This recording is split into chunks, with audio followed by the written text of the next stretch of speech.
ಶಿರೂರು ಮಠದ ಪರ್ಯಾಯ ಅಂದರೆ ಅದು ಅನ್ನವಿಠಲನ ಪರ್ಯಾಯ ಎಂಬುದಾಗಿ ಪ್ರಸಿದ್ಧವಾಗಿದೆ.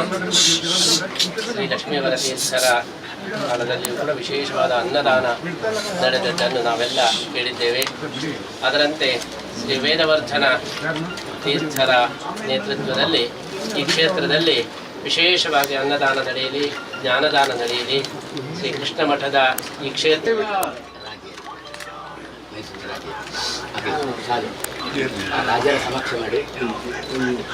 ಇವತ್ತಿನ ಈ ಒಂದು ಸಂದರ್ಭದಲ್ಲಿ ಮೈಸೂರು ಮಹಾರಾಜರ ಒಂದು ಉಪಸ್ಥಿತಿ, ಇದು ಸಿಂಹಾಸನದಲ್ಲಿ ಏರತಕ್ಕಂಥ ಈ ಸಂದರ್ಭದಲ್ಲಿ ರಾಜರುಗಳು ಉಪಸ್ಥಿತರಿದ್ದು ಈ ಒಂದು ಅತ್ಯಂತ ಐತಿಹಾಸಿಕವಾದಂತಹ ಈ ಕಾರ್ಯಕ್ರಮಕ್ಕೆ ಸಾಕ್ಷಿಯಾದದ್ದು ಅತ್ಯಂತ ಅರ್ಥಪೂರ್ಣ ಎಂಬುದಾಗಿ ನಾವು ಭಾವಿಸ್ತಾ, ಶ್ರೀಕೃಷ್ಣನ ಸೇವೆಯನ್ನು ಅವರ ಪರಂಪರೆಯವರು ಬಹಳ ಹಿಂದಿನಿಂದಲೂ ಕೂಡ ಮಾಡಿಕೊಂಡು ಬಂದವರು.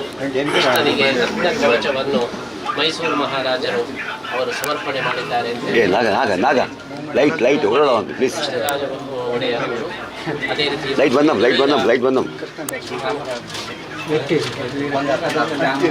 ಚಾಮರಾಜರು ಸಮರ್ಪಣೆ ಮಾಡಿದ್ದಾರೆ. ಇದು ಅವರ ನೇತೃತ್ವದಲ್ಲಿ ಕೃಷ್ಣನ ಸೇವೆ ವಿಶೇಷವಾಗಿ ನಡೆಯಲಿ ಅಂತ ಹೇಳಿ ಈ ಒಂದು ಪ್ರಾರ್ಥನೆಯನ್ನು ಕೃಷ್ಣನಲ್ಲಿ ನಾವು ಮಾಡ್ತಾ ಅವರಿಗೂ ಕೂಡ ನಾವು ಅಭಿನಂದನೆಯನ್ನು ಈ ಸಂದರ್ಭದಲ್ಲಿ ಸಲ್ಲಿಸುತ್ತೇವೆ.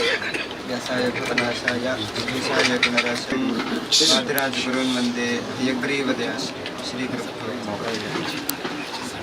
ಮತ್ತು ಶ್ರೀಪಾದರು ಪರ್ಯಾಯವನ್ನು ಸಮರ್ಪಿಸಿ ಹಸ್ತಾಂತರ ಮಾಡಿದ್ದಾರೆ. ಈಗ ನಾವು 2 ವರ್ಷಗಳ ಕಾಲ ವಿಶೇಷವಾಗಿ ಆ ಕೃಷ್ಣನ ಆರಾಧನೆ ಮಾಡಲಿಕ್ಕಿದ್ದೇವೆ. ಅದಕ್ಕೆ ತಾವೆಲ್ಲರೂ ಸಹಕಾರ ಮಾಡಿ ಆ ಕೃಷ್ಣನ ಆರಾಧನೆ ಬರೀ ನೀರಾಂಜನೆಯ ರೂಪದಲ್ಲಿ ಅಲ್ಲ, ಅವರಿಗೆ ಇಷ್ಟವಾದಂತಹ ಆ ಮಂತ್ರಶಾಸ್ತ್ರದ ಅಭಿವೃದ್ಧಿ, ಅದರ ಅಧ್ಯಯನ, ಅದನ್ನು ನಾವೆಲ್ಲರೂ ಸೇರಿ ಮಾಡುವಂತ ಹೇಳುತ್ತಾ, ಎಲ್ಲರಿಗೆ ಪರಮಾತ್ಮನ ವಿಶೇಷ ಅನುಗ್ರಹಗಳು ಅಂತ ಹೇಳುತ್ತಾ, ಸರ್ವೇ ಜನಾಃ ಸುಖಿನೋ ಭವಂತು, ಸದಾ ಸನ್ಮಂಗಳಾನಿ ಭವಂತು. ಶ್ರೀಕೃಷ್ಣ. ಒಂದು ವಿಠ್ಠಲನಿಂದ ಇನ್ನೊಂದು ವಿಠ್ಠಲನಿಗೆ ಹಸ್ತಾಂತರ ಆಗತಕ್ಕಂತಹ ಒಂದು ಅಪೂರ್ವವಾದಂತಹ ಕ್ಷಣ.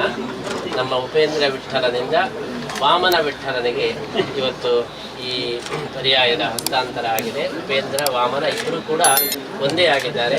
ಹಾಗಾಗಿ ಇಡೀ ಅಷ್ಟಮಠಗಳ ಒಂದು ಪರಂಪರೆಯಲ್ಲಿ ವಿಠ್ಠಲನಿಂದ ವಿಠ್ಠಲನಿಗೆ ಏನು ಹಸ್ತಾಂತರ ಆಗ್ತಾ ಇದೆ, ಇದು ಅತ್ಯಂತ ಸುಲಲಿತವಾಗಿ ಆಗ್ತದೆ.